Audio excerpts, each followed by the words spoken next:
2020. That is the target year for Belize and other countries in this region to eradicate all cases of malaria. Eradication of any disease is no easy task, but it is possible. And in the case of malaria, Belize is very close. Belize peaked its cases in, I believe it was 1995, where we were at over 10,000 cases. And last year we were down to 5 cases. And as of 2017, we are now down, we're at seven cases. So that's basically the situation in country. According to Kim Bautista, the Vector Control Chief of Operations for the Ministry of Health, our current status places the country in a favorable position to meeting our target of 0. While the rest of the world aims to eliminate malaria by 2030 as a part of the Sustainable Development Goals, back in 2013, Belize, along with the rest of Central America, felt this region had a favorable environment for the elimination of the disease, and so collectively embarked on EMI, the elimination of malaria in Mesoamerica and the island of Hispaniola, aiming to do so by 2020. It's not as difficult as it seems.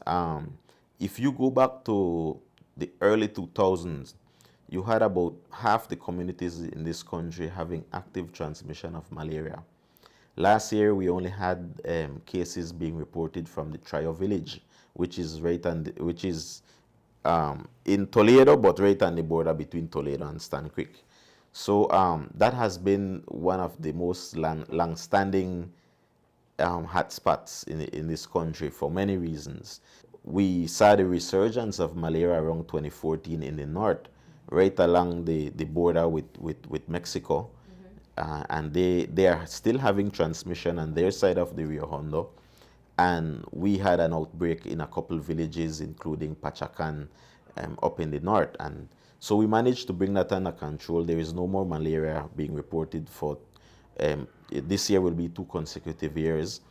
But we are down to a handful of communities for 2017. Belize has received support from Global Fund, the Bill and Melinda Gates Foundation, PAHO, and others to focus on moving past the finish line with EMI. At the end of November, the ministry representatives held a health fair in Trio Village, educating villagers about malaria, its signs and symptoms, and prevention.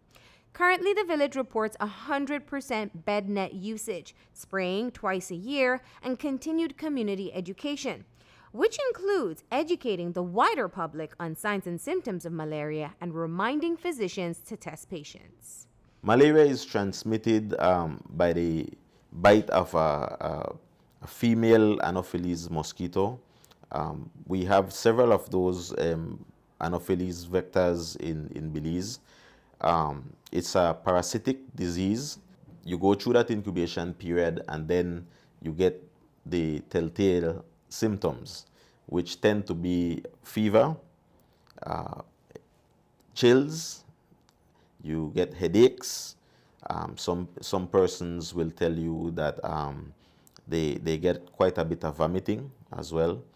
And also the way it works is that as the parasitemia level goes up in the blood, that's when you get that sudden onset of chills. That tends to happen, and that happens when you get that eruption of parasites within the bloodstream. Even as time has elapsed, the testing for malaria has remained the same, the gold standard. Very basic. So I take a blood smear, a couple blood drops on a slide, I smear it, and that is stained and read under a microscope, directly observing for various stages of the parasite. We have a small group of 7 microscopists in country who read on an annual basis about 25,000 slides. If you have been diagnosed with malaria, it is important to complete your full treatment if you want to rid yourself entirely of the parasite. Bautista reminds that although we have seen close to 99% reduction in cases, it will take continued vigilance for us to completely eradicate it. It shouldn't be a forgotten disease. I think we're still pushing that message in terms of even within our facilities. It's a very cheap test, and it's a test that should be done to rule out, especially when you have fever or a combination of fever and chills.